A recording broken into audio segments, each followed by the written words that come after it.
what's on there. Although the cards, like from like the normal distance that you would be away from them, pretty easy to tell which one's which if you know. Mm-hmm, mm-hmm. So I know you're not following the countdown or anything, but we're live now, so just was letting you keep on That's talking awesome. about your stuff, awesome. and we just kind of rolled on into it. So just rolling on in. I like it. Welcome, I like it. Welcome everyone to a very special Saturday edition of the Friday night stream. It's special because it is Saturday. It's the revenge of the 6th, and it's storming outside. It's forced lightning, I can only assume. Sure. You know, we'll see how this goes because whenever it storms, somehow this interferes with our internet all the time. I don't know if it's like, you know, the wires flapping in the breeze. Like the bits are just flying around. I'm on that T-Mobile, so I get my stuff directly from wherever my phone gets its stuff from. Mm-hmm. So the weather, I feel like, definitely plays a part in what's going on. Yeah, I guess it like the rain like disrupts the 5G or whatever. Somehow, I don't know. But I'll tell you what. The only reason I'm still okay with it is because the Comcast service was so terrible in our area that literally anything was better. But it's not that great. It's not that great. It goes out all the time still. Yeah, I'm looking at the Transformers on my shelf behind me, and I realized that they've started to sort of shift over this way a little bit, and I think I might need to start pushing them back where they came from. Yeah. I'm in the process of redoing some of this stuff all over the place. I was just gonna say, is your house like on a slant? Are they slowly but surely just... Whenever people close the front door, which is on the essentially on the other side of this wall, it causes everything to like jump a little bit, and I've started putting sticky tack on some of the feet, and I'm working on it, but it's a long process. So, listen, I hear you. Mm-hmm. The same. The piles are slightly different all the time. I grab things, I add things to them, but I have yet to have all of my Marvel Legends X-Men in the same place. And so that's the trouble. Like, I've got a box in the basement, I've got some on display in the living room, and then I've got like a big old fistful of them over there. So yeah, sooner or later I'll say to myself, hey, you got time. Hey, self. Hey, self, fix your shit, man. I'll tell you, you're facing a different direction than usual. Usually you're kind of, because we're kind of like facing at each other kind of normally, and your I should like switch your video or something. Is this better? Here, hold on. Let me know what? Here, I'll do I think I could just go in and just say, like, I'm going to add can I add a flippy floppy filter on you? I don't even know if I can do that.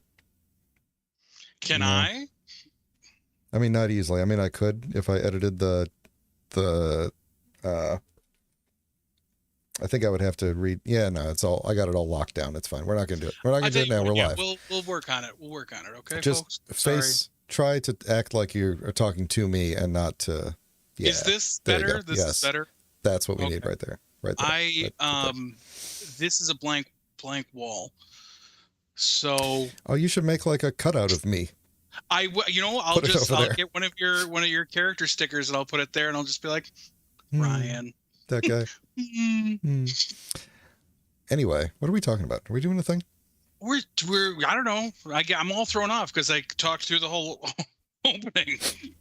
We have a packed-ish episode today, and I've already forgotten what all the topics were because I didn't put them up on my screen this time. Did you have any topics, or were there all just things I wanted to talk about? No, I got a topic. I got my Picard review. Okay. All I'm saying is I don't want to just be on the screen alone the whole time. That's all.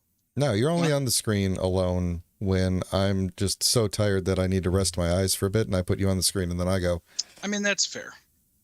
So, no, I'm sitting here. I'm playing with my I got a new Optimus Prime pet. Look at mine. Look at it. Look at it. Ooh, that's a good one. Yeah, I don't know why they made this, to be honest. The one that they made like 10 years ago of this character from the video game was really good, and this one's okay. It's just larger. It's larger and less complex, but the proportions are better. Anyway, I don't know why I can't pull up the list of topics, but the first thing that you wanted to talk about was, and I really want to see this, the Mezco Batman 89 figure. Yes. So I treated myself. I did. Yep. I have one other Mezco figure. I was for a hot minute there. I was like, this is it. I finally got my first Mezco 112, but I bought the Popeye. That was one of the first ones that came out. One of my favorite figures that I own. Popeye?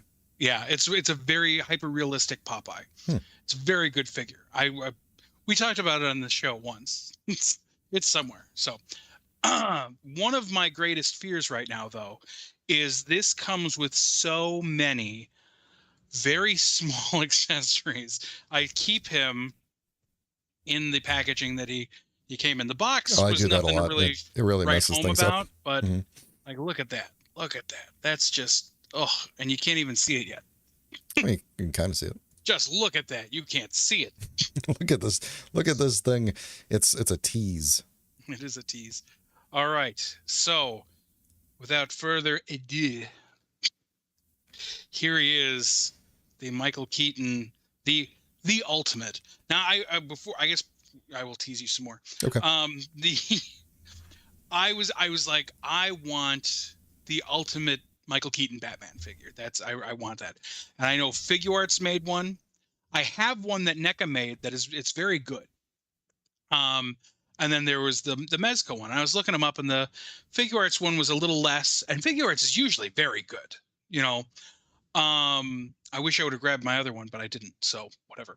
I watched a review online, and they had the 3 up on the screen, and I immediately was like, what is that shitty one on the end? And they're like, all right, the Figuarts one, and picked up the shitty one on the end. I was like, well, let's skip. I'm definitely not going with that one. For I would say possibly the only time ever for me, the Figuarts one was absolute garbage as far as concerned. The articulation for Figuarts is okay. Like, it's good articulation, but it's ugly articulation at some points, you know. But, you know, long story short, I watched the review. I saw this one. And again, I already have the NECA one. I have the official one. It's very weird. NECA has some huge problems with people overseas, like, getting a hold of their molds and then making substandard copies of their toys, which is both terrible and cool. If you're a kind of person who's on a budget, you can score that Batman toy for like $15. It's not as good. The quality's not as good. The paint's not as good. You know, it's just flat out not as good of a figure, but the sculpt is the same. It's the same figure, you know. They did the same thing with the first release of the Mirage Ninja Turtles. Like, you can find those online. They, in fact, these guys do in like good things. Like, they took those turtles. I don't know if you remember the turtle set that came out when we had the shop. It's a beautiful set of turtles. They looked just like the original Mirage comic book turtles. And they came in black and white, and they came in all red band. Okay. Because again, that's how the turtles were back in the day. And they have all like the sketch marks on them. They look like they were drawn. They're beautiful, beautiful toys.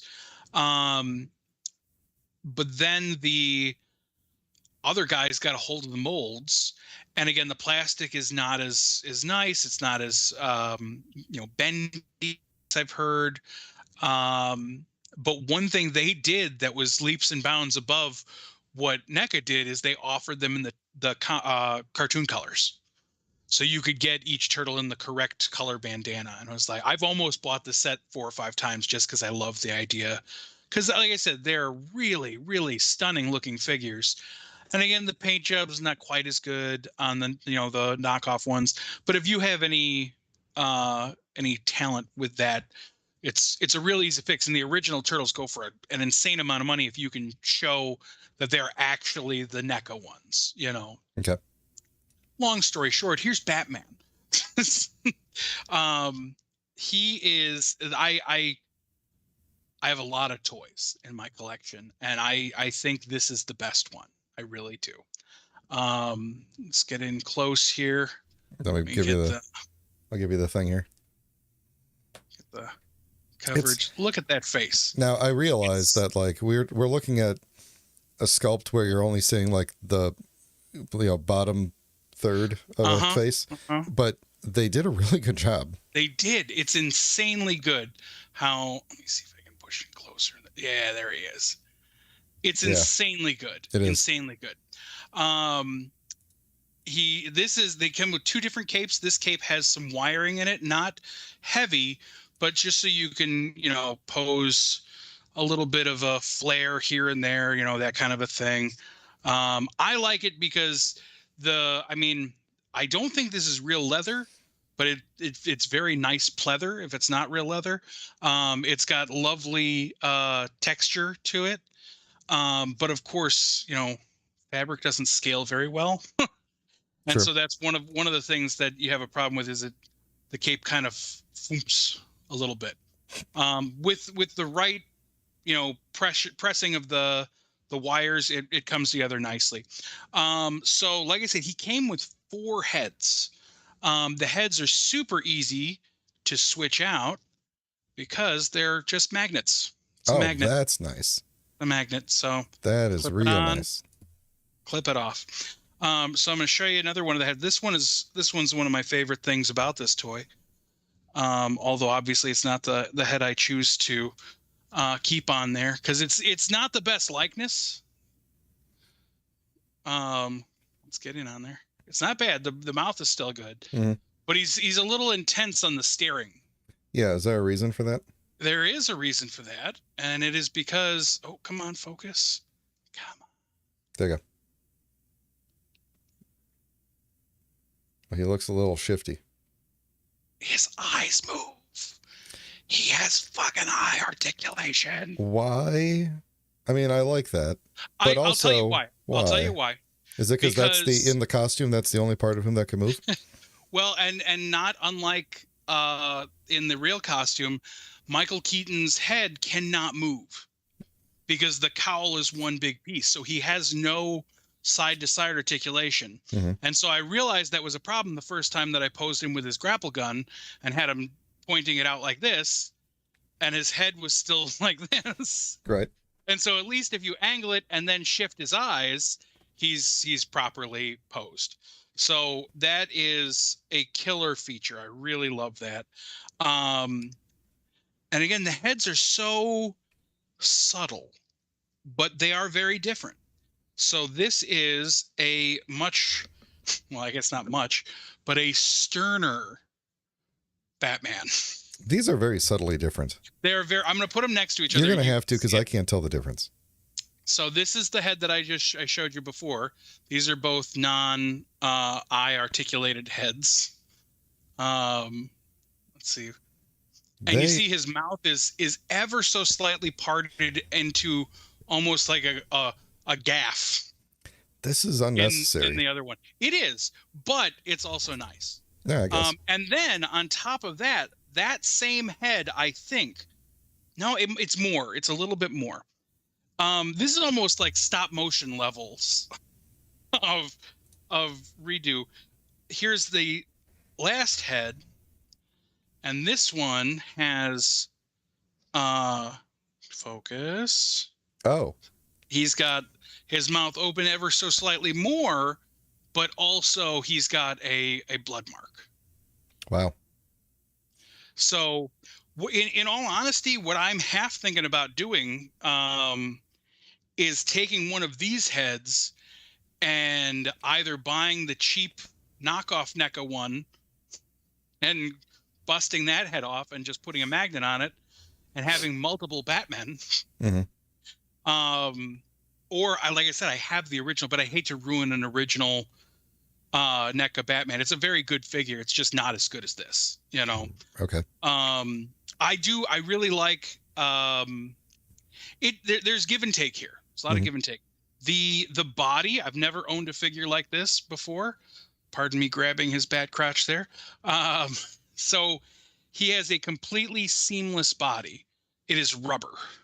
Yeah. And then there's a metal armature underneath. I feel like I've had that before, and I'm trying to remember where. Because they exist. Yeah, it doesn't fall into any of the categories that I would have. Like I got the Green Ranger back there, and the Pink Ranger back there. They have they're just wearing clothes, like a Barbie, right? Trying to remember where I would have seen I know for a fact that they had wrestlers. I don't think you would have had them, but what I'm trying to. We bought them and played with them, because we used to play with the toys all the time. Maybe I was little and I just played with somebody else's stuff. That could be. So, that the only actual visible points of articulation are at the wrist. Yep. Again, that's not gonna do it, is it? Yeah, there it goes. So there's the wrist, and then the ankles, but they're hidden very well by armor. Oh yeah. Oh yeah. So virtually no visible articulation while also having a very good range of motion. And then there are the things that I can't even express to you how impressed I am with. Here is, come on, a bat ninja star. Jeez. I was so afraid I was going to drop that. I don't even remember that in the movie. I'm sure there is. I distinctly remember the trading card of him holding, and I don't even remember half the stuff in here. I don't remember what it's for in the movie. I haven't seen the movie in a while. Yeah. I remember this, of course. He comes with 4 of these. Oh, the Bata Boomerang. And then he comes with, I don't even know if I can get this out. I don't know. This is a tiny little vial. Hang on, I'm giving you the screen again because I can't even see what that is. Is this the Joker antidote? Maybe that bat anti-shark spray. I really don't know. It's so tiny. I am terrified of losing it all the time. Doesn't it say on the box or something? It doesn't. That's one of the things that I really didn't come with. It didn't come with instructions. It came with instructions on how to move his body. Well, everybody knows this isn't QWOP. Everybody knows how to move the body. Well, it's that rubber body thing. What I usually end up doing when I can't get an accessory out is I grab one of the 6 additional hands, and I use the hand to you need dig a hand? out. Yeah. Okay, that was a bad one. Accessory. I apologize for that one. That's okay. We love you anyway. I can't remember what this was. Was this maybe the? I don't think this was the Batmobile remote, but this is some sort of small tech gadget. It's a tricorder. Look at the insane detail on that, though. Yeah. Look at that. Yeah. It's something. So and I'll tell you what, this it's not even the most impressive bits here. I'm getting a hankering to go back and watch that movie because I think I've seen that movie once. Oh, and wow. That's sad. I've seen that movie 100 times, but not probably in the last 5 or 10 years. I want to say I've seen Batman Returns 3 or 4 times, and Batman Forever 3 or 4 times for some reason, and Batman and Robin once. And fair enough. The Nolan movies several times, but of the original ones, I feel like the 89 one I watched it one time and just never. I mean, it was good. Not like I didn't enjoy it. I just never, for some reason, revisited it. Maybe we should revisit it. We should. We'll do a review. Isn't it? I feel like an anniversary is coming up. Well, if it's the 89 Batman, 89, and it is currently 2023, then there's probably an anniversary next year. All right, this one is going to be. Hold on. I don't know if I can get this piece out and. Let me look up when the release date was. What month? Batman 89. Give me the wiki. Batman 89 from 2021 to 2020. Oh, it's a comic book. Okay, no, I want the movie. The 2021 comic book Batman 1989. So here's the grapple gun. But that's not all. So grapple gun, remove said grapple, that was the piece that was so hard to get out. And it comes with this alternative piece that still plugs into the same gun,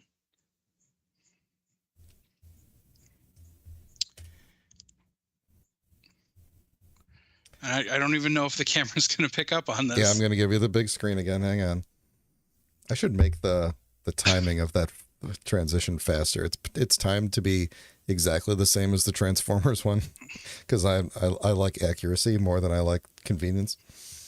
It's very bouncy. It is very bouncy. See it. You can totally see it. So you can't if you have like if you have bad, like if you're getting the low res version of this stream right now, you probably cannot see it. But if you can get the 1080 version, there you go. That's probably helping a little bit. Was that your script? Is that your script? No. It's important tax documents left on my desk from when I did taxes a month ago. Nobody enhance that and look at the details. Okay. So I mean that's amazing. You can pose that. There's just the little wire. The wire is so tiny. So then on top of that, there's also a version. Real quick. Oh, hold on. I gave myself the camera and then I started yawning. Sorry. June 23rd is the official release. June 19th is when it was like shown, like the preview day. June 23rd was the official release, 1989, which means that we're coming up on the 34th anniversary in just like a little over a month. And then next year it'll be the 35th. So next year we'll get 35. Mm-hmm. So that's good stuff. That is good stuff. I'll put that away real quick. And then, you get the version of the gun folded up that he can, I believe, place on his belt, but I haven't tried that yet. He would have to. I don't like when they give you like folded up versions of accessories and then there's no way to like stow them, because you would never do like a pose. Like they give you all these accessories presumably so that you could do cool poses. Like no one ever goes like, I'm going to take out, like if I'm just playing with it like a toy, let me take out the unopened version and then let me put it away and take out the opened version, you know? Right. Like, so if you can't pose the unopened version on him somewhere, then it's like, just don't include it. It's not necessary. I'm pretty sure, like I said, that one is where he shoots the grapple and then he attaches it to his belt. So it lifts him up. I think that's the on Eagle's wings. Idea on Eagle's wings. We're gonna very carefully open this. Like that's the other thing. Like this comes with 4 levels of trays that all interlock with each other, and you have to very carefully dislodge each, because if you just pop it open, all of those little accessories are just gonna go boing everywhere. What are they? Boing everywhere. Okay, I got you. I am desperately trying not to boing everywhere right now. Appreciate it. Not on camera, anyway. There we go. Oh my. So here's the other cape. Is you can see it's just same material, but just very flappy. Okay, so what was the difference between that one and the one you had on the figure before? The other one has wires in it for posing. Oh, okay. This one is a posing. completely batty. But it can't do the Batman Returns. I think the other one can. I think you can pose the other one to be all out. This one, I mean, obviously you can, because they're the same pattern. So it does the full. I always do that backwards. It does the full out. So then we've got. These are the last couple of bits here. This I'm pretty sure is. Come on, you can do it, buddy. Talking to myself. Talking to your Batmans. I do that a lot too. Talk to my Batmans. If you were a collector of Batmans, like you once were, I think you should have this toy. Well, I am no longer a collector of Batmans. You should be, though. But now, you know what? I'm taking a step back. You know what? I've decided to stop. Figure arts. Really? Yep. That's my thing. I'm not doing it anymore. I got one more. What is that? The Bat Taser? That's the Batmobile remote. Oh, he that's would use this to call the Batmobile. Right. Hello. And then of course, hello Batmobile, where are you? It should be here 3 hours ago. There's a batarang on a wire, so you can pose him throwing the batarang. And then this is, I honest to God don't really remember. Like I have a vague idea of what this was, proving again that I should watch the movie again. I think this was some kind of a zip line gadget. But it clearly has like an arm clip where you would clip it to his arm, and I think that it would, and it's got like little gears here where I feel like it would act as a zip line, you know? Okay. It's very neat looking. Hold on, wait. Let me give you the screen and put that really close. That looks very familiar. That's like the right? Is that the thing? Does he like inject like Joker serum? I don't think so. Antidote or something? Why does that look? It doesn't. It's not a grapple thing, I don't think. I don't know. It's weird. I guess we need to rewatch that movie. Oh, it is a grapple thing. Okay. Because I just realized it does this. So it would shoot. Oh, it's the zip line. He'd shoot in either direction. Yeah. And then he's got the little wheels on there, and he would. Where does he get these wonderful gadgets? I don't know. But spoiler alert for my future artistic endeavors. I fully intend, and this is going to tie into things I'm going to talk about a little later, doing a play on that. Where does he get these wonderful toys, and making prints and possibly T-shirts? But it'll be photographs of this toy with wonderful toys. Fair. So that's it, guys. It comes with a stand. I didn't pull the stand out. The stand actually is probably the most disappointing part because it's just yellow and has a standard Batman logo on it. I absolutely think it should have been black and had the like gold shiny 89 Batman logo on it, and it does not. And so that part makes me a little sad. I will show this just because I think it's wonderfully interesting. This is just a Ziploc bag. So you can put all the little parts in it if you didn't want to keep the container. That's actually... It's great, right? Like it's such a nice gesture of them. It is. I mean, normally I just go and get my own Ziploc bag. Sure, for but the they're parts. like, don't worry, we got you. But I usually do it after I've like dropped one of them on the floor, and then I'm like, okay, I need to go get a Ziploc bag for all the remaining ones I haven't lost yet. I should get a Ziploc. All right. Plus, Ziploc is a brand and not an actual. That's true. Interlocking snack bag, I believe, is what. Interlocking snack bag, generic name for Ziploc. Reusable, resealable sliding channel storage bag. That does sound like something I would find at a Dollar Tree or something. Okay, hold on. Wait, there's a Stack Exchange about this. The English language Stack Exchange. The TSA officially refers to it as a zip-top bag. In the southeastern U.S., resealable plastic bag is usually called a Ziploc bag, but with a K at the end, so as not to be the official name, which does not have a K at the end. It's just zip, like zip-LOC, I believe. But they call it a Ziploc bag regardless of whether it has a zipper or not. Now, I am fairly certain that even before they actually had physical zippers on them, any sort of resealable channel bag, I mean, Ziploc was the brand, either way. Right. So, sometimes they call them press and seals. Press and seal bags, resealable. In British English, it's resealable bag. Grip seal bag sometimes in the UK. Okay, anyway, so that's what we call Ziplocs when we don't want to call them Ziplocs.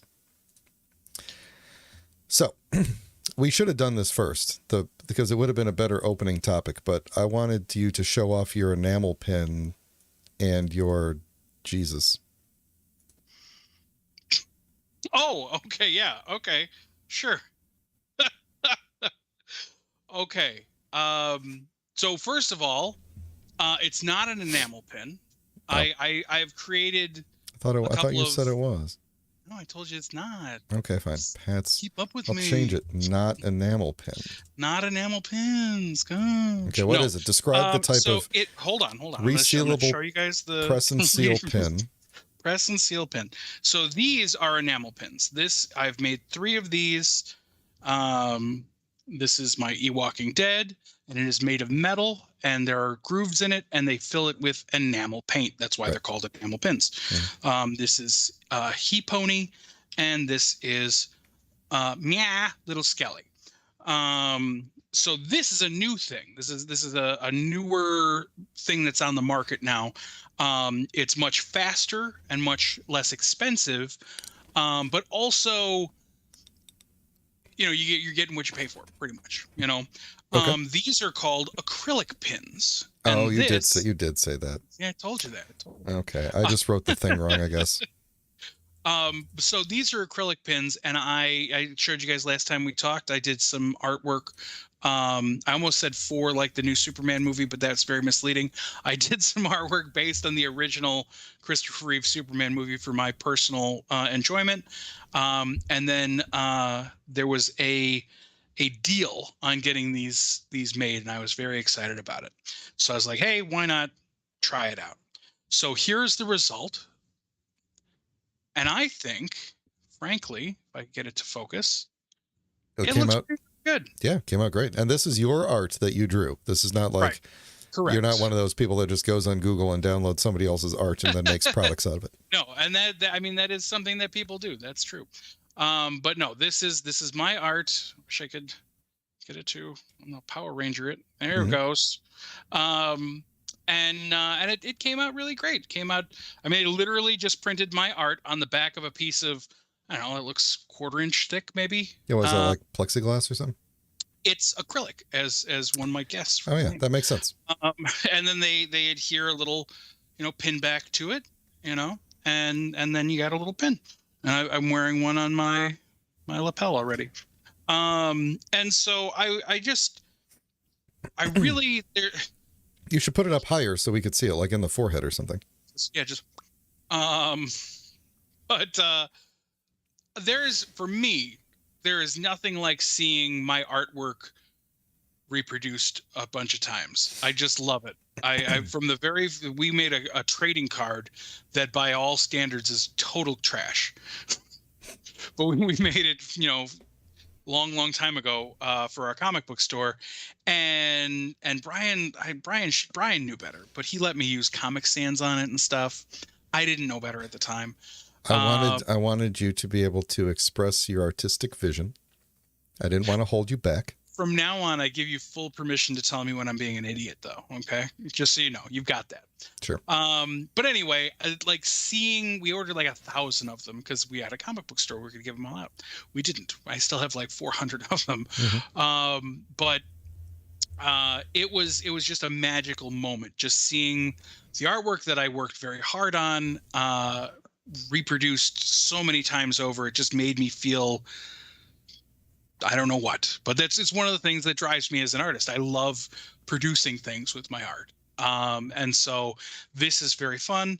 I don't know if anybody cares. I will be selling these, and I will tell people how relatively soon, once I figure out all the ins and outs. Yeah, we could probably put like a link to it on this episode or somewhere else in the thing. Whenever we have that link, that is what we will do.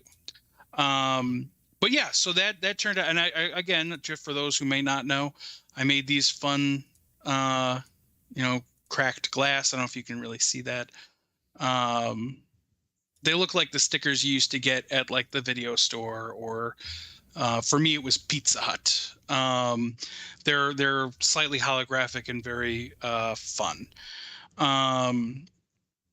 And so I've been doing some people have come out asking me about this design more than any of my other designs ever. I guess it's probably like I'm not mashing it up with something. It's just a pretty straight up picture of Superman based on Christopher Reeve. So that that's that on that one. I'm very excited. I love this stuff. Like I said, I got 3 other pins. Eventually, I'm going to open some sort of a store. I had somebody asking me like, "Oh, where do I get them?" I was like, "I don't know. Call me." I bought these things. I had them produced. Some of them overseas, and I have no distribution ideas at all. So maybe one day. Until then, just get a hold of me. Just call me up. It's fine. It's totally fine. Sorry, I'm texting my wife. So because you're so excited about the pins. No, but yeah, and so I've been working on a lot of fun projects. Some I'll get to soon, telling you about. I'll show this.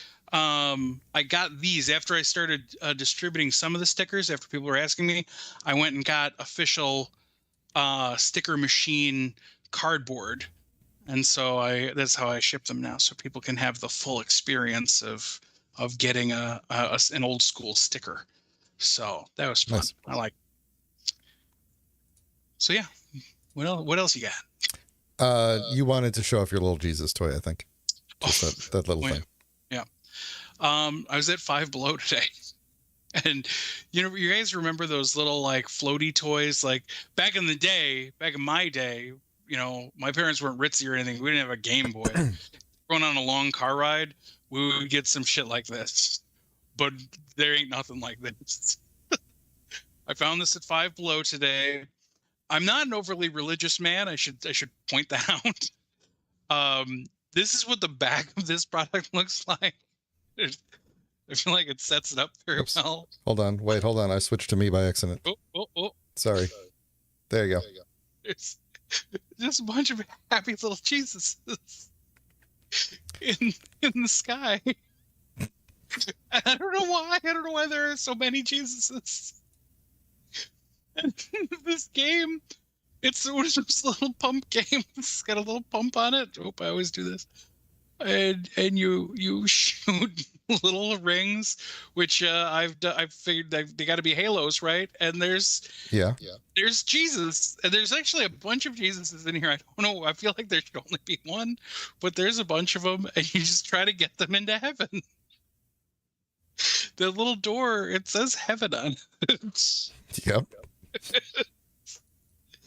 It's the most ridiculous thing I found today. There's like 5 Jesus. Such a great toy. If you have a Jesus lover in your life, they probably need this. Or if you yourself just enjoy ridiculous things, I can't recommend this highly enough. It's obviously brings me a lot of joy. I mean, maybe I'll get into heaven after all. Maybe if I can get. I'm sure you can't see, but all the Jesuses are stuck behind the cloud. There's a whole bunch of them in there. Anyway, have to knock that loose later. Get out the Jesus clog. Anyway, okay. So we've hit the limit of sacrilege for one episode, I think. Fair enough. All right. Do you need to? I don't think. Wait, hold on. Let me see if I need to refill my water here. I got enough water here. If you want to keep going, you need to break it all. Doing good. No, I got my. Cool.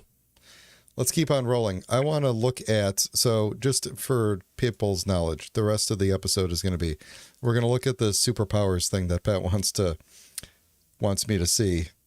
And do we want to do that, or the one other thing that I made? Oh yeah, do the other thing. Okay. Do that. Yeah. All right. So this will be relatively. Then quick. We're going to review season 3 of Picard, and then we're going to review Dungeons and Dragons. Spoiler free. Spoiler free, because each of us hasn't seen one of them. Yes. So it's fun. So the maybe last year sometime, Fortnite, Hasbro brought out a little arcade cabinet for action. It's like an action for 6-inch scale arcade cabinet. And it just had some generic Fortnite thing on it, and it was kind of cute. And when you open it up, and it's got loot inside, it's got a couple of guns and some weird stuff. I don't play Fortnite, so I don't know. But when it came out, I was like, oh man. It's about 2 weeks, I think. I Well, 2 weeks from what? That's what a fortnight is. That's true. I like that. But when it came out, I was like, oh my God, I love old school arcade games. I need some of my favorites. And so I've been toiling away. I've been working on this probably for like 6 months or so. And then what reignited it is I was going through an Ollie's. I don't know if you know Ollie's out there, but it's a bargain store, basically selling like last year's products for cheap now. They had a ton of these that were originally retailed for like 10 or 11 bucks for $2. So I went ahead and bought a bunch of them. And then I got back to work on the project some more, more seriously, I suppose. And I came out. This is the prototype. I'm still working on a couple of kinks here, but I'm pretty happy with how this first round came out. So here is the X-Men arcade cabinet. Now, part of the thing I'm still working on is I am revectorizing all of this side art. Currently, Wolverine, Nightcrawler, and Dazzler are done. I'm still working on Cyclops Storm. And actually, the Storm I'm using isn't that Storm, because on more cabinets, it was a different version of Storm. The one I remember is a different version of Storm. Can you hold up like another action figure or something for scale? Yes. I specifically brought the best one I could think of, which is, of course, Mr. Wolverine. So Wolverine is here and he's playing the video game now. So yeah, I mean, it scales really well with the figures. I found a ton of resources online because a lot of people have been recreating this for large cabinets. So there's a lot of resources, a lot of nice up close pictures that I was able to glean things from. My printer isn't the best, and on top of it, this isn't the standard of sticker paper I'm going to be using when I actually make these. But you can see I did all the buttons the way they're supposed to be. Mm-hmm. I actually sanded off there were existing buttons on the thing. I sanded them off. These are on the sides here. I don't know if you remember, but those are little explanations of how the game works. Yeah. You got the little character information cards there. Now I had to put together a bunch of different ideas because this game came as a 4-player and a 6-player. I don't know that it ever came with a 2-player, and this is obviously built as a 2-player. Yeah. So I had to make some concessions and include things that probably wouldn't have been included on a cabinet like this. But one of the things I'm proudest of, I always liked on the 6-player, you had to stand in a specific spot to play the character. Right. And you had to put your money in the right quarter slot. Right. And people would get really pissed off if they threw money in. If they were playing Wolverine and Wolverine died and you threw a quarter in and it went to Cyclops, oh, you'd be pissed. Mm-hmm. And so they came out with these little stickers that the arcades could put on so you could see which character went with which coin slot. Yeah. So I went ahead, I designed all those coin slots from scratch. And then I put the little stickers on them. So they didn't ship these arcades with the stickers. They found out this was a problem and then shipped little stickers. I think so. This is from what I've been able to glean, because I found sticker sheets, like unused sticker sheets of all those little characters with the little arrows, so they could put it by which part of the machine it was. I'm super happy with this. I really love some of the details I was able to get in here. Like this little sign here says no operator serviceable parts inside. Basically, don't open this. And of course, that's a shame. I never even realized this when I was a kid. But if you look, you can't see it on this because again, my printer is not quite good enough. But there is a repeating pattern. Mm-hmm. that is the X-Men logo upside down and right side up and just patterned all over it. So that I fully revectored, and so if I can get a nice enough printer to print this, you should be able to see it. But see, this is I guess the issue I have is that I'm using a Cricut to cut it out, and so I have to be able to print it, and like it has to come from the same machine. So my laptop has to send to a printer, and then my laptop has to be the one to send it to the Cricut to have it cut out. Gotcha. So, there are little things here and there that I'm fixing on the sides. They're just a little bit too well fitted. So I need a little bit of wiggle room. So if you get, a little bit off, like right now, like all the edges have just a little bit hang. It's not bad. This part here, I overcompensated for a little bit of a lip, stuff like that. Like I'm we've all been there. Yeah. Making minor adjustments.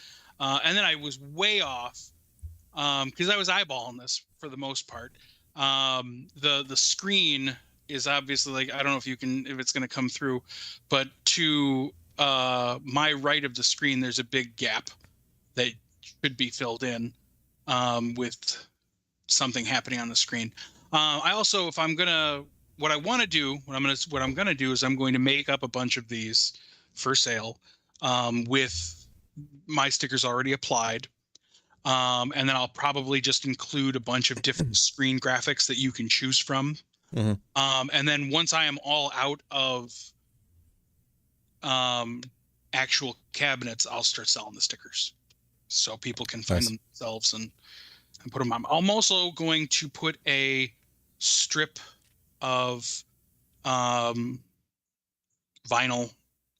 to make the edges red, because that was a big deal with the arcade games. All the edges had like nice like rubbery material in there that really made it pop. So, but yeah, I'm super excited for that. And then because of this, I decided to start getting I love like the world of miniatures, and I love like toy photography and stuff. It's something I'm getting into a little bit more.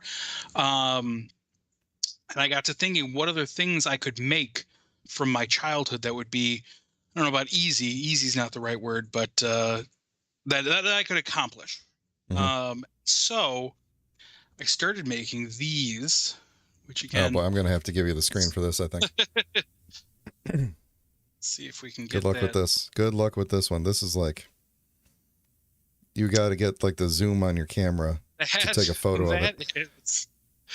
I tell you what, I'll send Brian some pictures that we can look at. That is a Stan Lee Marvel Series 1 card. Let me see if I still got the... I was going to say, check your Discord. There were photos. I sent a bunch of them in there.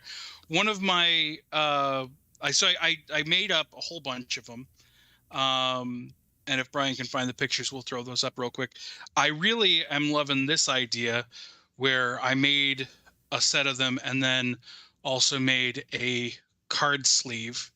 Now they do have the backs printed appropriately there. Their actual back is printed with them as well. For some reason, the backs didn't line up quite as well as I'd like. They're mostly on there, but rarely are they centered. But I mean, this page is like the perfect. I've ordered a teeny tiny hole punch. Yeah, see, there you go. There's Wolverine. Did I send you any other ones, or is that? Yes, you sent me a bunch. I opened up 3 of them. So there's Stan Lee. That's my favorite picture of it. I love the Stan holding Stan's card. And then what other one you got? Oh yeah, there's. They're doing their actual trading here. Right, they're trading out right now. So yeah, I'm exceptionally happy with how these turned out. I don't think that I could have hoped for a better. And again, this was thankfully a one and done with a happy return project. I didn't have to fight this. Now in the past, I've made comic books. So I have one of those just because I had it handy. There's an Amazing Spider-Man. And amazing. You will in find it, I think. the full story, the full first story of the Amazing Spider-Man. Now, because I couldn't fit a full, like, I think they were, I don't know, 20, 30 pages in the originals. This is just the one story that was Spider-Man's first story. I edited out, there was at least one or two other stories included in the Amazing Fantasy 15. And this one I did specifically find that has a little tiny, let's see if it'll show, come on. It's got Stan Lee's autograph on it. So it is, I usually have it with my Stan figure. It's one of his standard accessories here is him holding the copy. I'll show you in a second once I get it back in his hand. So there's my custom Stan with his Amazing Fantasy autographed. Mm-hmm. So yeah, I really love that autograph. Is worth money now. Oh yeah, totally. One of the other things that I acquired recently is they keep getting smaller with these, and I keep loving them. This was what was called the world's smallest Skeletor. Oh yeah, I've got a bunch of those Ninja Turtles, Transformers. Yeah. So then, now that these come out, which is awesome. From the same company, they started a mini toy brands, and it was a blind bag. And they came out with these, which are actually the world's smallest. Oh, they played themselves. They played themselves. And so I got a set in the box because the Skeletor was an exclusive, or it was the rare, it was the chase. And so I was not finding them for a very long time online separately, because I was also not willing to just buy this randomly. But you may ask the question, where does he get these wonderful toys? Now it all makes sense. Yep. And so yeah, I will absolutely be playing that up in some toy photography soon. Nothing brings me the same kind of joy as that. I've got one picture. It's on my Facebook if anybody wants to look at it. And even easier to find on my Instagram, where I've got Skeletor on the ground playing with He-Man action figures, you know. And like I said, it's the little things like this, literally, that make me happy. So yeah, if anybody out there, I've found a great many oddities that have helped me on my journey here. But if anybody out there has more in-depth information on fun miniature things, especially for use with action figures, shoot that info my way, because man, do I love this stuff. And I'll continue sharing this content with y'all as long as you want to hear about it. And occasionally when you don't. Sweet. So all right, what was the other thing that I said before I accidentally skipped over this? What was going to be the topic? Oh, we were going to look at that Robin. Oh yeah. This is very quick, but this whole drop is great. I'm excited for these toys to come out. But let's specifically, the Invisible Jet is the thing that's got me the most jazzed. That is a fantastic toy. I cannot wait to own that. And it's only $19. Now I will say the toys haven't had a great track record so far. The Batman, click on the box art, because I love the box art. It's there, but like from here you can't even go one back. Like it's very hard to see on there. It's wonderful. I love it. There were some quality control issues, I think, with the first wave of these, like the bat plane that I have. It's actually right. If I can get my finger to point right there.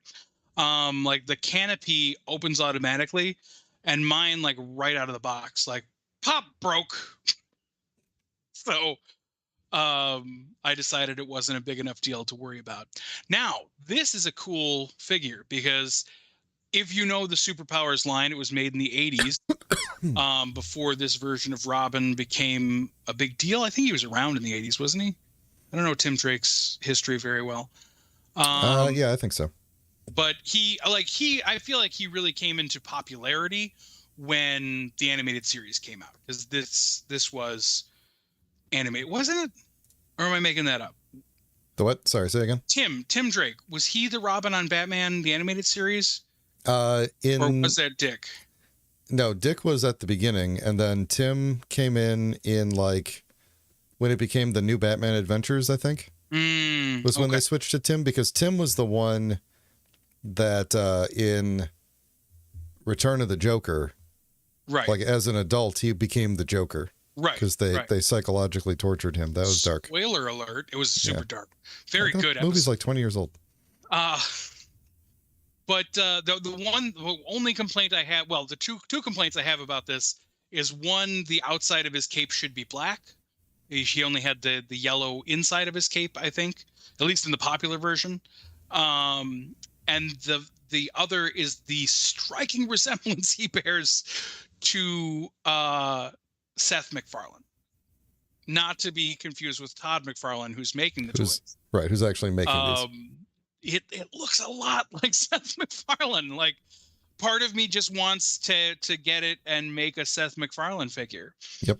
You know, it's very interesting. But I mean, it's also on model. I should say, it's not like it's like, oh, this is crap. It's pretty on model to the character, but yeah, I don't know. Interesting choice there. Yeah. I don't know. I mean, I never looked at the character in like the comics and thought he looked like Seth MacFarlane, but no. But I mean, again, like this version of it is hitting all the marks for me for the character. You know what I mean? He looks like he's wearing pants, which is always an upgrade, I feel like, for Robin. Right. Well, yeah, Tim always wore pants. So which was nice. Yes, that's a plus. There's a guy who is already. Oh, see, even on the that's what I would art, think Tim looked like right there. It shows you his cape is. Yeah, his cape is wrong. There's a guy called the Cape Master on Facebook. He's already got him going. He's already starting to get going. Now, see, you can see on the back there that there is a Black Manta that is not part of this wave, because he is Walmart exclusive. Oh, okay. The line used to be all Walmart exclusive, but now it's opening up. They don't let me zoom in. You will in the background. They do. You can see your background wildly zooming. But Black Manta will be available only at Walmart. But again, they're doing some cool things with this. I'm deciding this is a cherry pick line for me.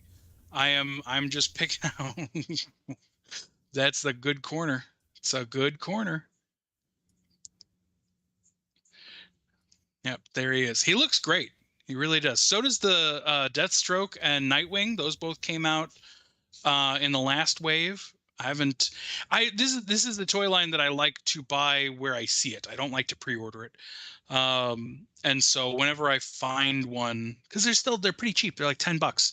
It makes me feel nice. I get to buy an action figure at a store and not feel like I've wasted like all of my weekly allotments on toys in one shot. I could buy 2 figures for the price of less than one Marvel Legend. Mm-hmm. And like I said, they're really fun. I really like this line.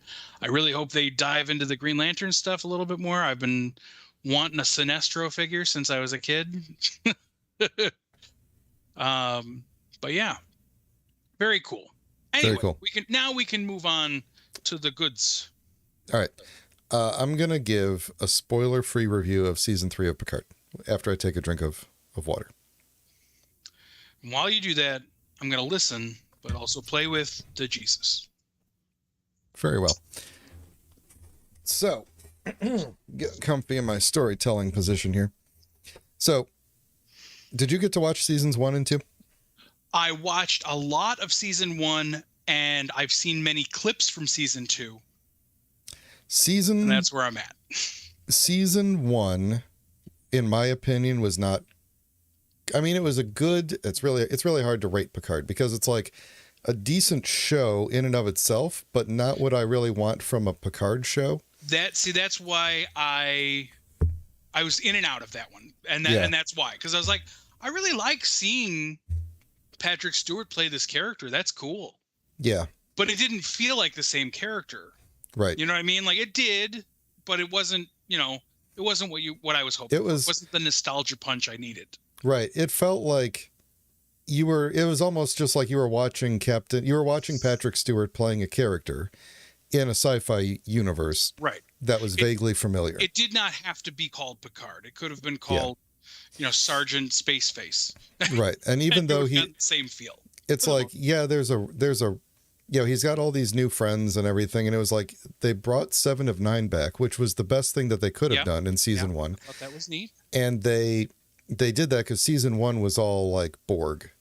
It's like, if we're going to do anything with Picard, we should probably like close the book on his Borg stuff. And it makes sense to link him and 7 of 9 because they're both, and I think they even reference in season 1, because 7 was a Borg for a very long time. Mm-hmm. And she was aware of when Picard entered the collective and then left, And so, but overall, like, in the end of season 1, they bring Data in, or they bring Data in, and Picard gets to say goodbye to Data again. And he finally dies for the last time. We all know it's not real because we've all seen the trailer for season 3.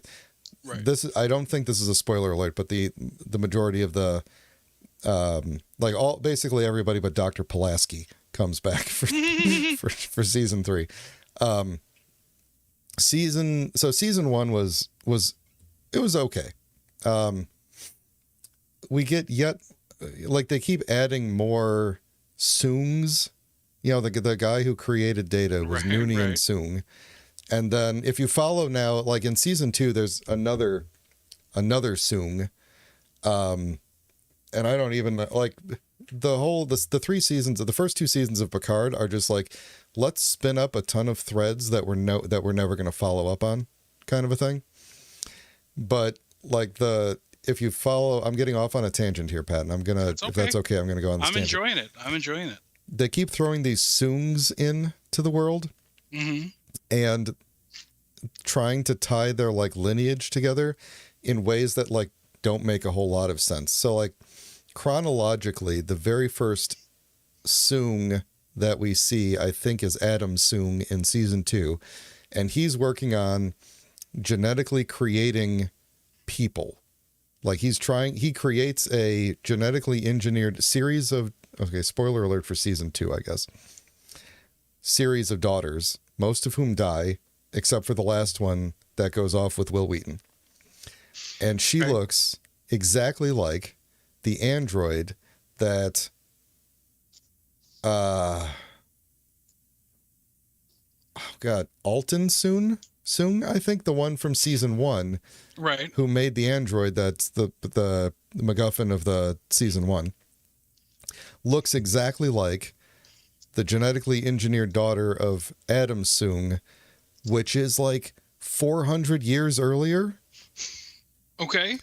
So, but then at the end of that episode, he's like, "Well, I'm done with genetic engineering, like from scratch," and like he picks up a folder that says the Khan Project, and the implication then being like, "I'll just switch over to genetic augmentation of existing people instead of trying to create people from scratch," which is dumb because that season takes place in 2024 and Khan was launched into space in 1996. So Khan already is gone. I don't know why we're bothering with this. Like, we tied this together for some reason. He's like, I've decided to pull out this 30-year-old research and see if I could turn it into something. Right. But that is okay because that locks with the next Soong chronologically that we meet is Eric Soong, who appears in like season 4 of Enterprise, and he is trying to create more augments like Khan. Okay. And he end up creating Klingon augments who lose their head ridges, and that creates original series Klingons. Original recipe. Right. Not the extra recipe. So Adam Soong decides, who has no children. He's been genetically creating daughters. He's not married. He has no children. He's an old guy. he decides he's going to go into genetic engineering augmentation. Like 200 years later, some offspring of his is still doing that and does his whole arc. And then at the end of that goes, you know, this genetic engineering isn't for me. I think I'm going to get into androids.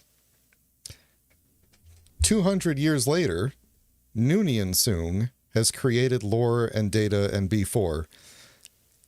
And there's no indication that Eric Soong has any children. I don't understand where these Soongs are coming from. Right. How and does why this they're just like keep going on? Why do they like keep doing the exact same thing that their father did for like hundreds of years? And then finally, you know, Data, Eric, all that stuff, or Data, Lore, all the Soong type androids. We all know them.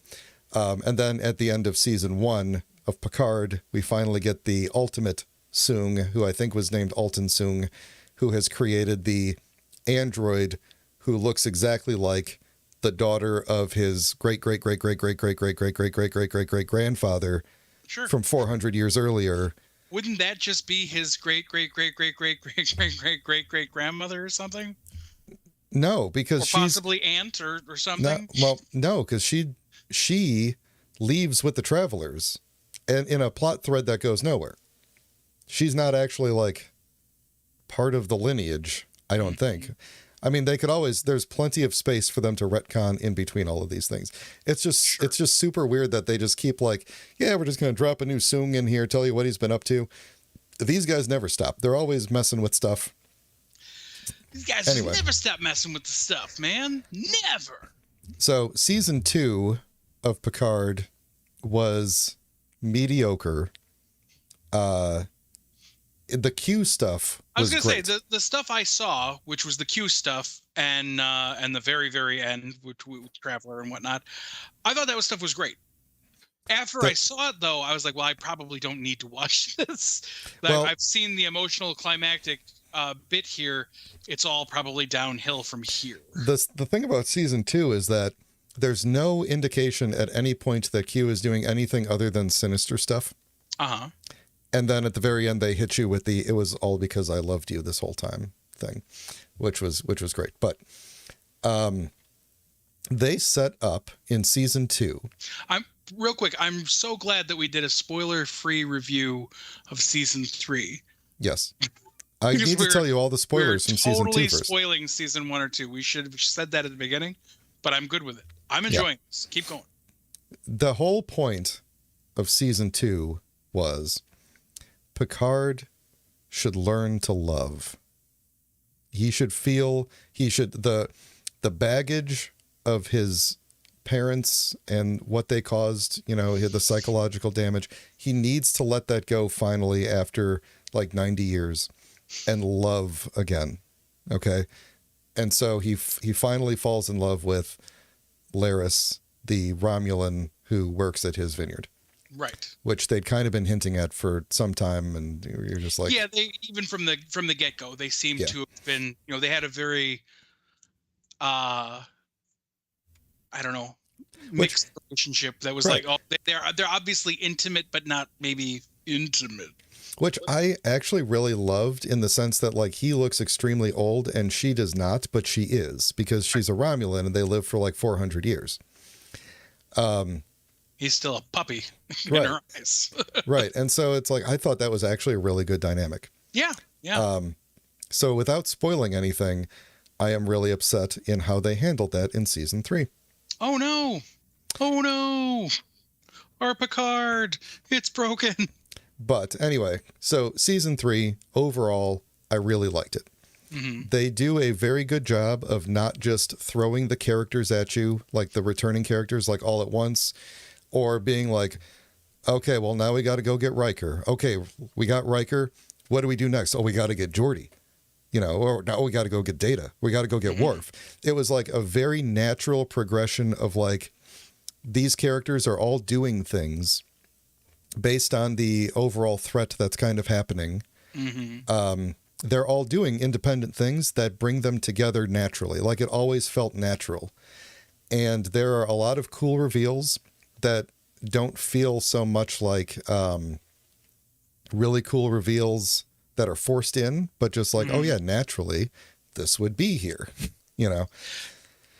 I only saw the first episode, and I feel like it was great. I am totally there. Like this is exactly what I wanted from the first season. Yeah. It seems like it's headed on a great trajectory, but I will tell you what, and I wish I didn't, but I remembered something from the trailers that I think I'm already like, man, I wish I didn't know that. What's that? I think anything from the trailers is fair game. Well, that what's his name is around, Moriarty. Oh yeah. I completely forgot that was a thing, and then I already feel like I might see some things where I'm like, oh, is that what's happening there? I wish I didn't realize that. Let me tell you, Pat, Moriarty is used very effectively and very well. And the way that he is used in this season is perfect. Okay. Absolutely. I mean, I trust perfect. you. I just think, like I said, I think I see threads that would have already been like, that I would have been like, man, what's going on there? I can't wait for next episode to find that out. But like, I think, and I don't know, and I don't want you to confirm or deny for me, but I think I'm already seeing some things. Not obviously not the end game, but like I was like, after I was done with the episode, I was like, I wonder what that was about. And then suddenly I just remembered that Moriarty was part of this. It's like, oh shit, I bet that's him, or that's, you know, something to do with him. And I just wish I didn't know it all. You know what I mean? That's one of the. So there is a. This season does a really good job of plucking a couple of different threads from Deep Space Nine and Voyager, and kind of bringing you up to speed on where they are. Because, you know, Worf is from Deep Space Nine, as well as the Next Generation at this point, and so like there's some references, there's some. I just want to say one thing, and I don't want you to say yes or no or anything. Oh, okay. So tell me nothing. Sure. But I'm just putting it out there. I am hopeful. Part of me really wants to see Miles O'Brien again. So I'm not even going to look at you because I don't even want to shield my eyes from you. I've always loved that character. I've always loved him, and I would love to see him again. That's all. I also love that character. Yes. Fair enough. Moving along. They tie up. So 7 of 9 has a phenomenal arc in this season. This is basically like the 7 of 9 show, just as much as it is the Picard show. Okay, that's in this cool. Season. I was hoping so, because again, first episode could easily have been done with her. You know what I mean? Right. So I'm happy that she keeps on keeping on, because I like her.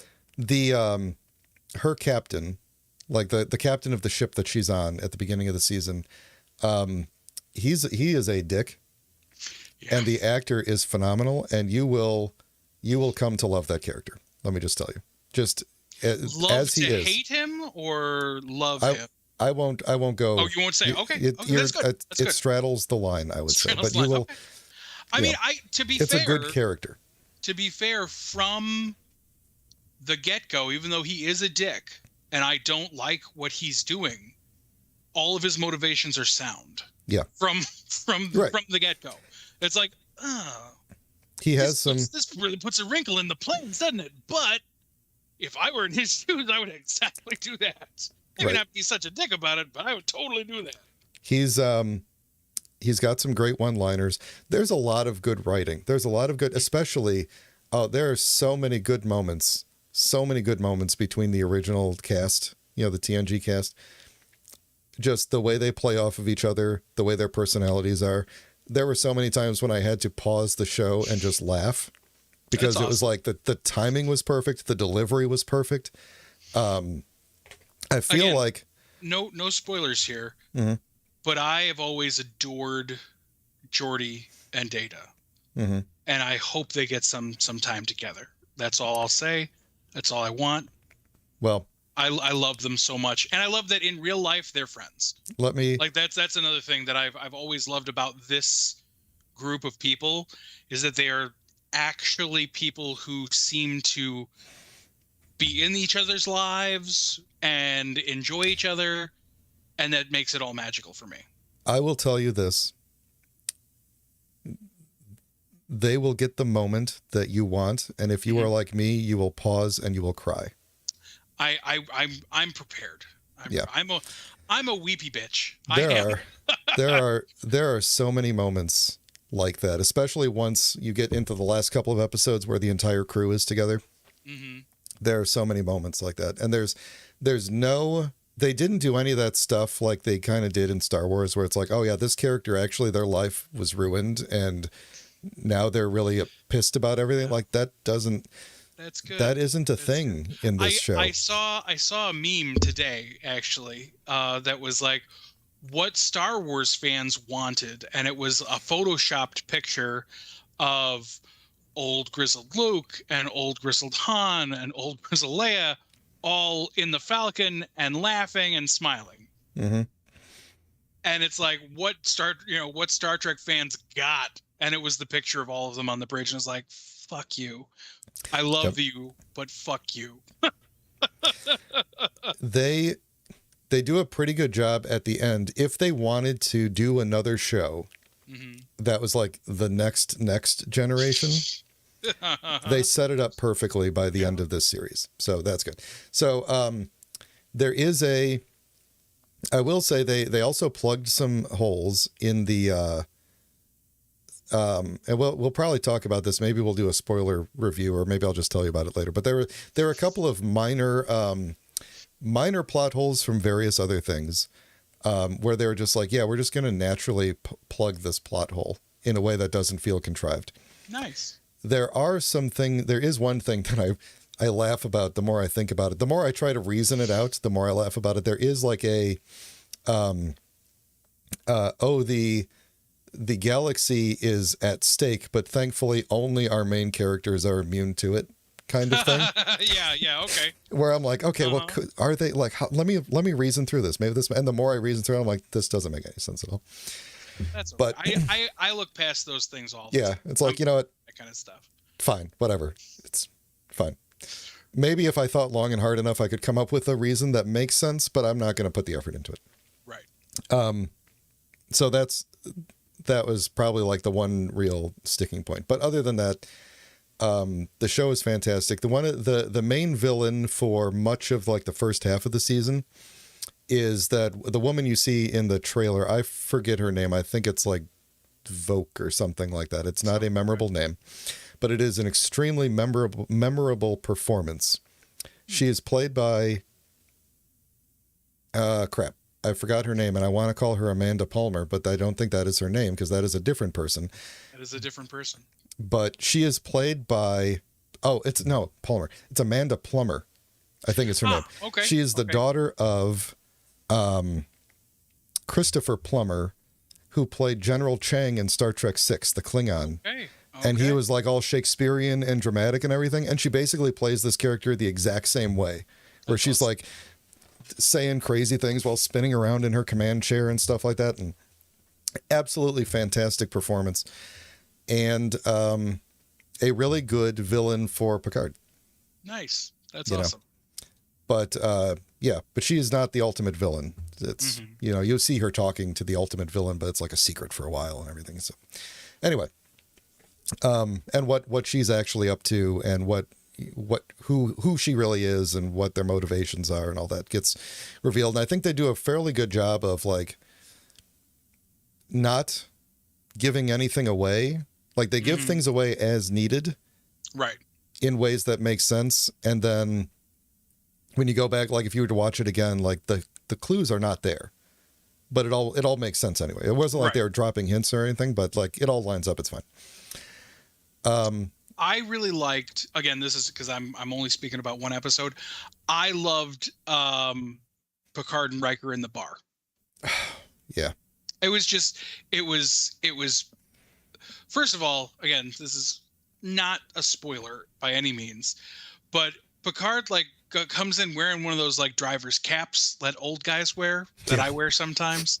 Yeah. And I just love that. Like because again, in the Next Generation, which is that was my bread and butter. I love Next Generation. I like Deep Space Nine. I think Deep Space Nine is great, but it doesn't have the heart nostalgia pull that Next Gen does for me. Mm-hmm. But Next Gen, they're always proper. They're always in their uniforms. Every so often they're Robin Hood or Sherlock Holmes or something ridiculous.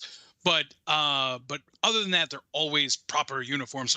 Sometimes Picard had that open jacket thing, and I was always like, I feel weird about this. Like seeing your dad in his robe. It's like, no.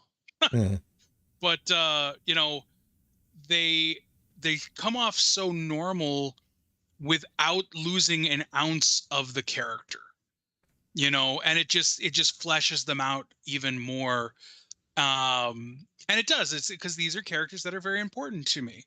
I love these characters. They're like extended family almost. Yeah. When you think about them, this, and it's so nice to see them. That's that's why I'm looking forward to this whole season. It's just so nice to see these people. This season gives me the exact same feelings that you get when you watch like Star Trek 6 and you know that this is the last outing for these characters. And it's like you started with these characters 30 years, like the time from the original series to Undiscovered Country is almost the exact same as the amount of time from Next Generation till now. And it's like you started with these characters when they were just actors on a sci-fi show. Right. And they were just doing their lines and they had chemistry, but it was just like, yeah, they're just doing the show. And then, like, as time goes by, they start feeling like a family. They start caring about each other in ways that isn't just professional. And you start to feel like you're part of the family, right? Right. And this very much felt like, at the end of Star Trek 6, where it's like, first star to the right, straight on till morning, off into the sunset. Like, that's how this season felt. And it was, at the end of it, it was like, I am satisfied. Thank God I am sad. This wasn't like, I was so nervous the whole time I'm watching this. And I was at the end of it, I was like, this is a satisfying ending for these characters. I don't want to jinx anything, but I feel like the Hollywood machine has caught on. Like the things that we're seeing in like The Mandalorian, which please watch the last season. I finished Picard. I can start watching Mandalorian now. But they do remarkable things in that season for the brand. You know what I mean? Okay. Like it's not even just for the characters, and it's not like, oh man, they're shoehorning this in here. They give redemption to actors, to characters, to all these things where you're just like, oh man, I'm so happy that they were able to pull this off in such a way that is so satisfying. That's so, again, I'm not going to spoil anything for you or anybody out there who hasn't seen it, but there's a moment where an actor who was literally like, everybody hated them in the Star Wars fandom. So obviously I'm talking about somebody from the prequels. Is it Jar Jar? It might be. And they get to be like, to do the redemption. They get the thing that you're like, oh man. And you're right. Fuck. It was Jar Jar. when not the character, the actor. When it happens, you're thinking to yourself, or I was thinking to myself, like, that guy looks so familiar. Who is that guy? Yeah. And he's doing a thing, and you're so excited about the thing, and you're so excited about the thing that's happening, you forget about who that was. And then you go online, you're like, who was that guy? And you're like, oh my fucking God. They did it. They fixed him. They did it. This is going to be great. Jar Jar was not his fault. But he took a lot. He took a lot of crap for it. Yeah. That man, I think he went on record saying he contemplated suicide. Yeah. That's not a thing that should ever happen. No. Ever. So movies can suck. That just happens. Yeah. No actor or director or even writer, although they're probably the person who's the problem, should be held to that kind of standard. It's ridiculous. Yep. But like I said, getting back to this, I love when they're like, hey, you know what?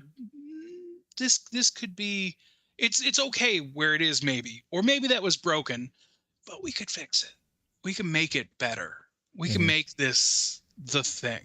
And like you said, to have a satisfying cap, just the fact that you said that there could potentially be more in the future, maybe, like this, the story is left open, makes me happy. Yeah. Because there is nothing I like less than having to watch our hero die. You know, I mean, it can be used. I think that Tony Stark was one of the things, but that really fucked Marvel. Oh, yeah. You know what I mean? Like, I really feel like everybody was like, well, this is the natural jumping off point then, right? All right. We got to go. Right. And now they're just like, but why? Let me find the Marvel content awesome, but whatever. Let me finish up. There's like 2-3 more things I want to say. Yeah, please. There are more cameos from other actors that we know and love than the ones that were in the trailers. Nice. And it's nice to see those people again. The music. Okay, so here's the thing. They have changed the formula for the show. In the first 2 seasons, you get like the new Picard theme, which I actually really like that song. Like it has nothing.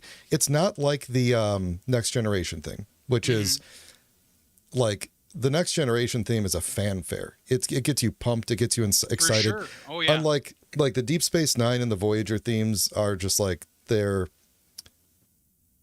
you're floating through space, you know, you're being serenaded kind of a thing. They're a lot slower and but the Next Generation theme, like you get into it, like you're pumped. But absolutely. The Picard theme is like the theme songs tend to fit the show. Like the Picard theme is it's a little sad, but it's a little hopeful. It's, they basically like done away with that entirely. The Picard theme is gone except for like one little flourish at the end of the opening, but they've gone full on TNG for everything else. But oddly, like it's really weird. Like sometimes they seem like they're leaning into the end credits are just TNG end credits in the sense of like the font and the color and everything. Right. But then at other times when they show like the titles of the episode, they're like using like one of the movie fonts or something. I don't know what they're doing, but it's like it's weird that like it seemed like they couldn't quite decide on which thing they wanted to reference as long as it wasn't the first 2 seasons. And I didn't like that, even though like I wasn't super thrilled with the first 2. I didn't like the show acknowledging, like almost explicitly acknowledging, like, yeah, those were bad and we're distancing ourselves. I would rather them just kind of be like, yeah, look, it's a natural progression because what they did was, and you probably saw this in the first episode, the end credits is the First Contact theme. Oh, see, I didn't pick up on that, but it was theme, familiar sounding, of course. But. Well, the soundtrack to First Contact is like my favorite sci-fi movie soundtrack of all time. The theme song is absolutely beautiful. I love it. They play that at the end, including, and that's the thing, is like they literally play it. It's not like a new recording or a new arrangement. They literally edited the soundtrack to shorten it. And it feels jarring to me, having listened to the soundtrack so much, that all they did was cut it to make it shorter. Leading into where the soundtrack plays the Next Generation theme. Like, so like even the Next Generation theme is from First Contact that they play in the credits.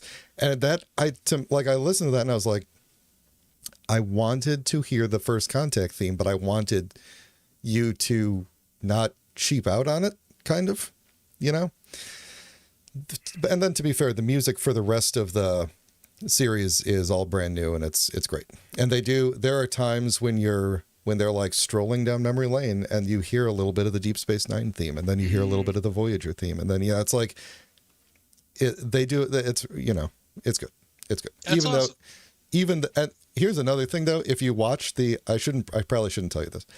The end credits, basically every little, because they're just showing a bunch of like random stuff during the end credits, like close-ups on computer panels and stuff like that while the credits are playing. Each one of those things that they're showing is relevant to one of the episodes. And after you watch the episode, then you watch the credits and you're like, that's the thing from the episode. But when you watch the first episode and you watch the whole thing, you're like, I don't know what the relevance of any of these things could possibly be. Right. And so I thought that was pretty cool. Interesting. Anyway. Interesting. I love little tidbits, you know what I mean? Like there's obviously so much love going into this that I'm really excited. I'm probably going to watch an episode before I go to bed tonight. So. I think they have screwed up Guinan and Picard's timeline, but I don't care as much. Okay. In fact, I'm positive that they have, but whatever, it's fine. I was gonna say, that they these characters have time traveled so much that I understand that a normal person has a hard time keeping it straight in their head, but yes, they've screwed up their timelines, but I don't care. That's the beauty. When they do stuff right, when they give you the goods. Like that's why people are nitpicking the shit out of the new Star Wars stuff. They didn't give us the goods. We wouldn't care as much if they gave us a fantastic story. Yeah. They didn't. And they fucked up. And so we nitpick every little thing now. And I'm actually remembering now that that's a season 2 thing. They screwed up their timeline in season 2. Yeah. So whatever. So anywho, overall recommendation, if you like Star Trek The Next Generation, watch Picard season 3. You don't have to know much. You don't have to have seen seasons 1 and 2 very much, other than 7 of 9 is there. I again, because I've seen so little, I was a little afraid of that. But I feel like everything is... You can just pretend that they're referencing nothing to build a story. I'll give you the brief history of what you need to know about 7 of 9 and Raffi. Basically are the only 2 people who carry on from the other seasons for the most part. 7 of 9 came back with Voyager. She tried to join Starfleet when she originally came back. Didn't work out. She left and joined the Fenris Rangers, she was just out doing justice to things, which is a turn of events that I liked from season 1. But the thing that I hated from season 1 was... what the hell was that other Borg's name? You know how Voyager had the 3 Borg children in like the last 2 seasons? No, I didn't watch enough Voyager. They rescued 3, like a teenager and 2 children who had been assimilated by the Borg. They rescued them and they were just hanging around on the ship. The teenager one, Icheb, was kind of like a very recurring character in the last few seasons. And he was basically like 7 of 9 was trying to teach this other kid humanity while she's trying to learn it herself. That was kind of like the deal with them. Okay. And that actor comes back for season 1 as Icheb, as an adult. And 7 is trying to rescue him because he's being experimented on, and she gets to him just as he's dying after being tortured to death. That sounds awful. And I was like, is this the tone of this show? Because I hate this. I absolutely hate this. That is not the tone of season 3. It is as far from that as you can possibly get, which I was so thankful for. Because when they did that early on in season 1, I was like, I am not sure that I can buy into this. And then they had like the Romulan kid, Elnor, who just looks like a Lord of the Rings elf and has the name of a Lord of the Rings elf.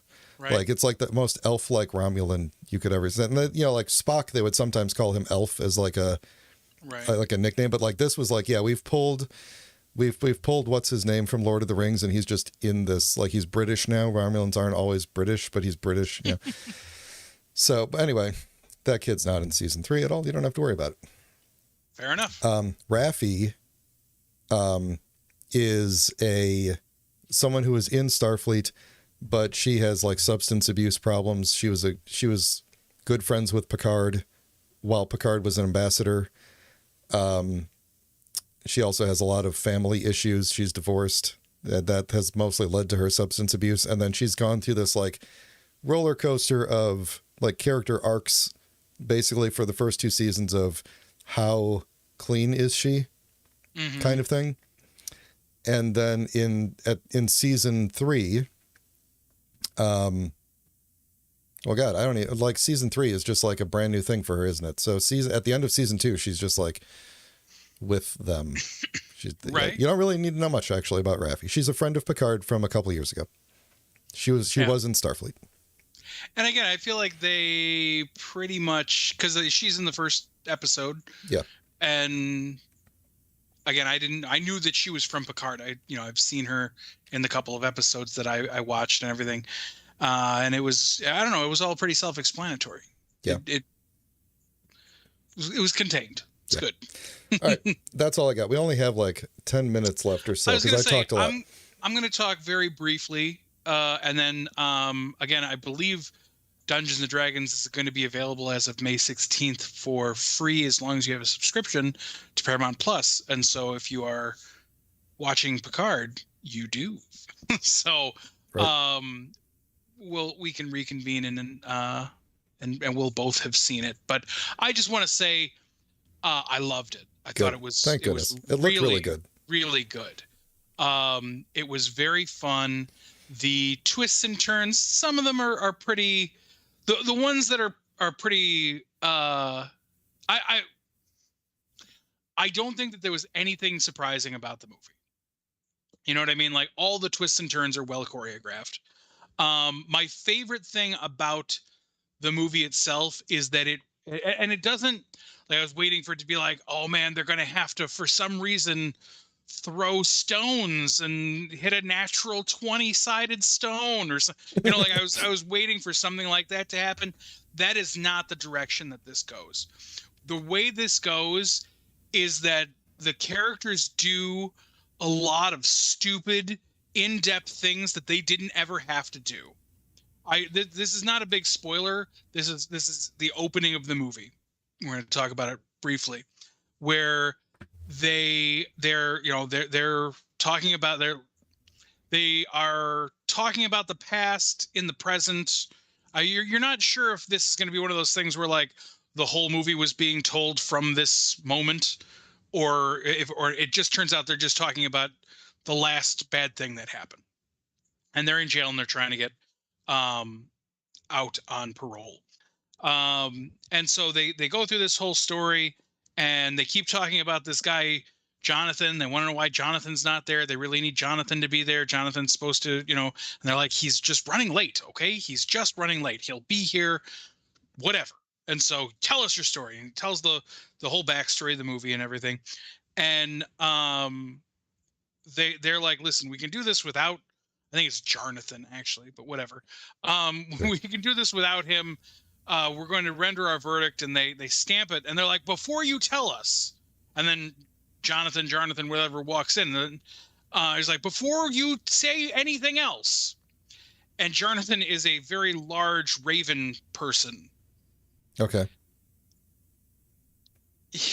Chris Pine grabs him, and the girl grabs him, and they throw them all out the window and force him to fly them away. And to this, the guard is yelling, "We already said it was okay. You're on parole." And that read exactly like every Dungeons and Dragons, because we'd be like, okay, man, so we're gonna sneak in, right? Okay, they're not gonna know. They're not gonna know we're sneaking in. We're sneaking in. I'm gonna roll for sneaking. We sneak in, okay? And then we're gonna get there, and then I'm gonna use. You remember I saved that pudding? I saved the pudding from earlier. Use that pudding, and then, like, we would have this elaborate sequence. Extremely elaborate plans. And it was all for nothing. It's like the guard is asleep. Right. You walk past him without any trouble. That's right. Like, you do 4 somersaults past the sleeping guard. Right. And they make you roll and everything. But that's like the movie is very much like that. There are so many times where you're like, oh man, this is exactly how I play D&D. I would absolutely come up with this ridiculous plan, and I probably rolled a 1, and it's going very, very badly.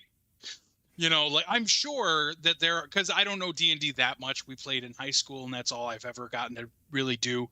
But like, from what I know, like, I'm sure that there are actual spells and actual characters that are. I'm not going to say that. That's a fun Easter egg. I'll tell Brian later. But there's a lot of fun stuff happens. It's very actiony, very adventure-y. Like I said, the plot twists are always like, yeah, that's on point. That's on brand. Sure.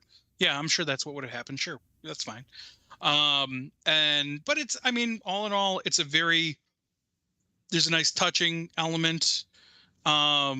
It gets a little sad at some points, of course, because that's how movies are. And it's just fun. It's a really fun movie.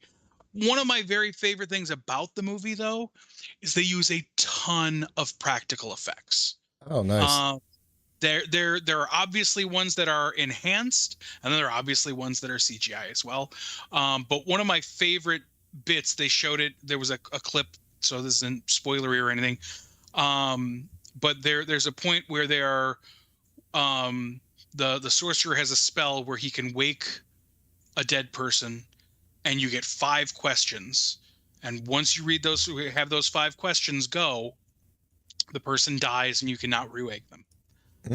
And so they go and they dig somebody up, and they're trying to get this information off of this battle, so they dig this guy up, and in a hilarious, like, Three Stooge-esque chat, they say, it's like, did you die in the battle? And he's like, yes.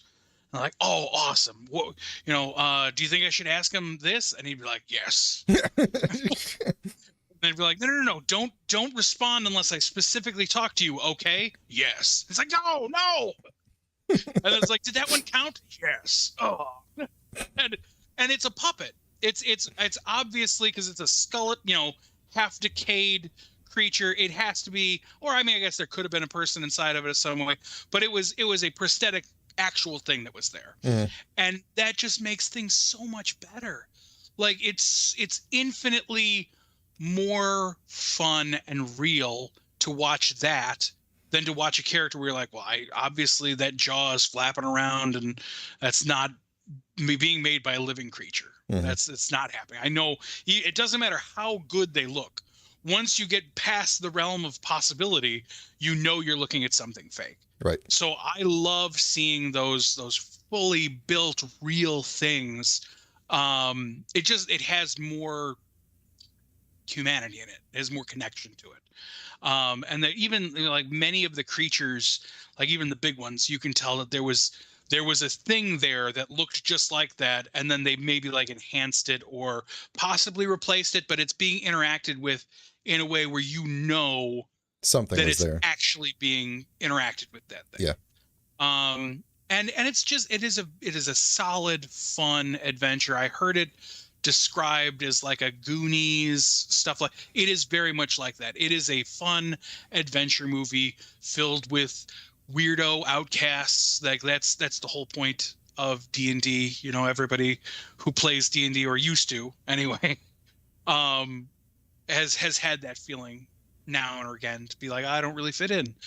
This movie is made for those people. And it's still fun. Like, it's not playing to. That's why it's gotten such good reviews.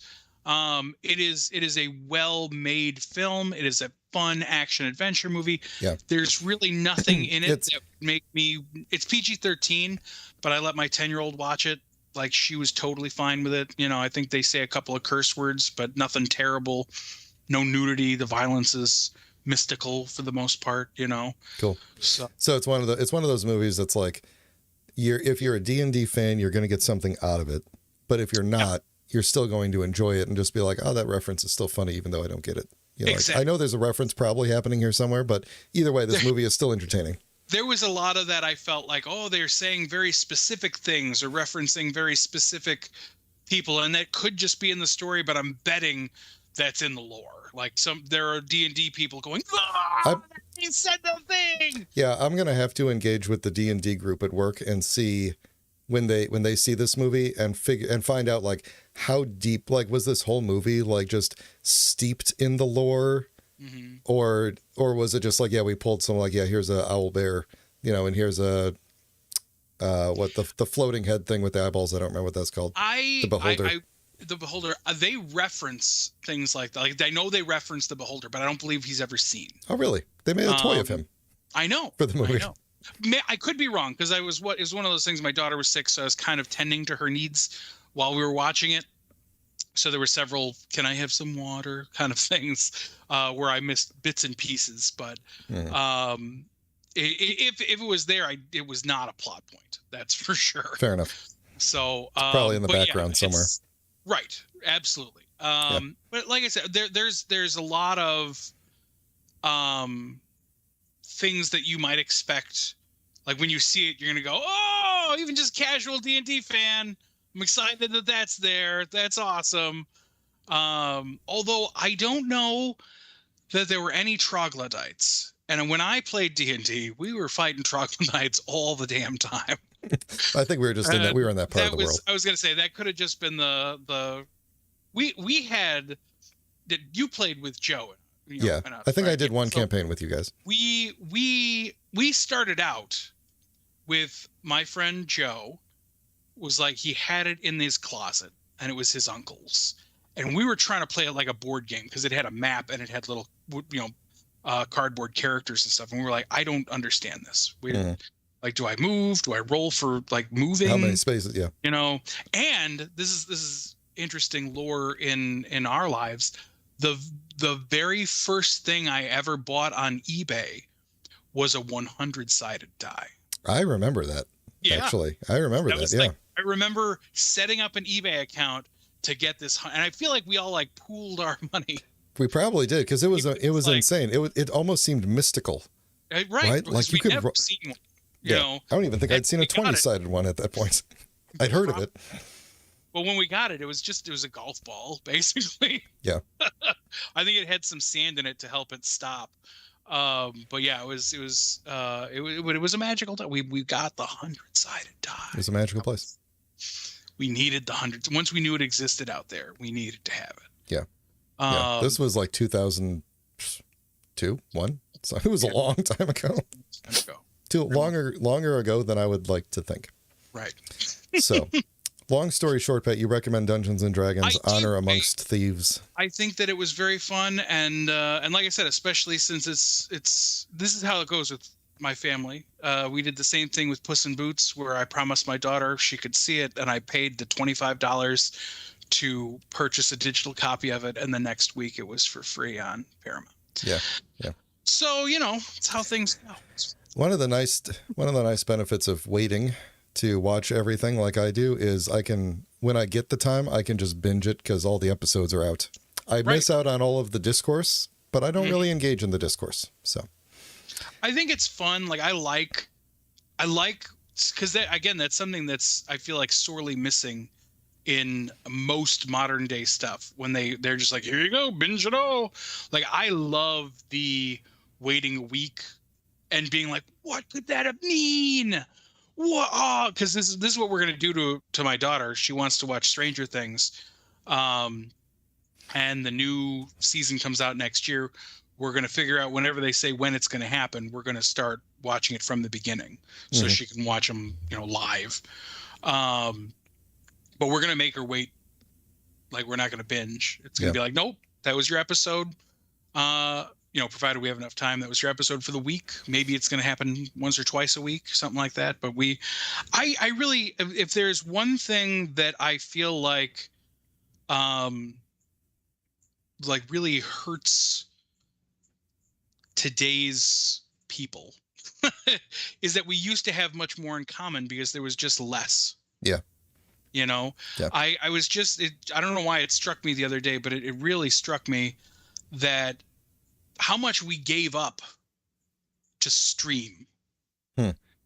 Because I will tell you what, and I know it's not a unique thing here, but a Friday night that consisted of me being picked up from school, and then we had to go to Blockbuster and pick out a couple of movies, maybe a video game. And then we get in the car and they say, hey, guess what? We're going to order a pizza. And like that whole, it was such a ritual. You know what I mean? Like it was something that brought people together. You had that moment of like, oh my God, is the movie that I want here? Or did somebody else get it already?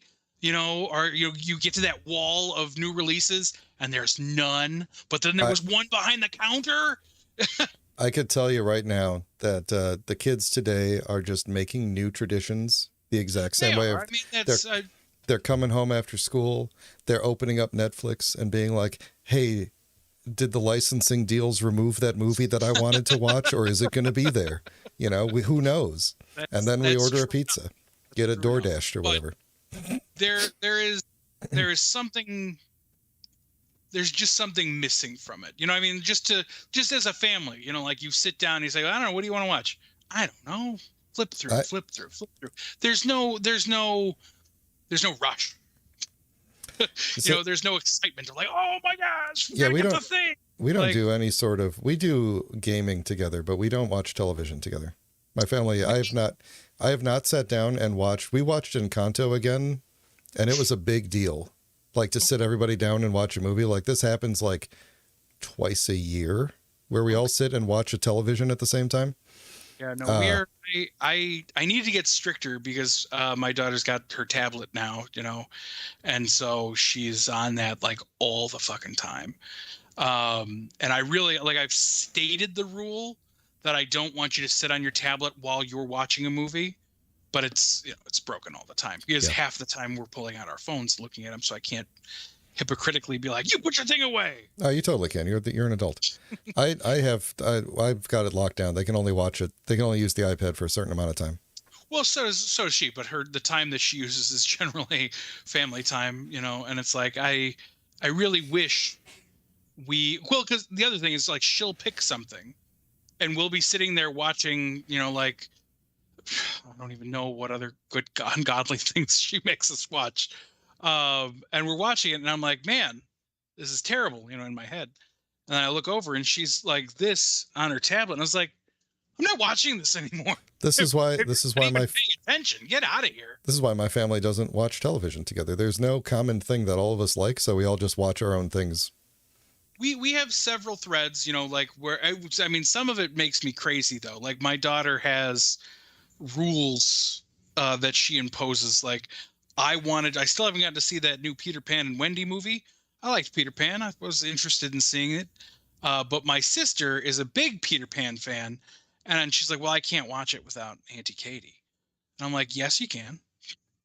It's like, well, fine, go to your room because I'm going to watch it. It's like, well, I wanted to watch it with you, And she's like, well, I think that I got to see it with Auntie Katie first. It's like, such a dick move to me. Yeah, it's just, I have a phone and a bedroom and I could just watch movies whenever I want, which is almost never. Well, and I mean, that's it too. But I also like that I have, I paid a good amount of money for a very large TV in the living room. And especially if I'm watching a movie, I really like to enjoy sitting in my living room and watching the TV. And we're, like I said, for the most part, our interests intersect pretty regularly. But of course, Marion's a kid and she's got her things that kids like these days.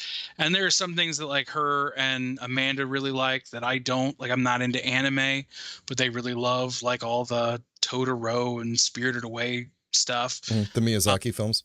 Yeah. And I'm just not.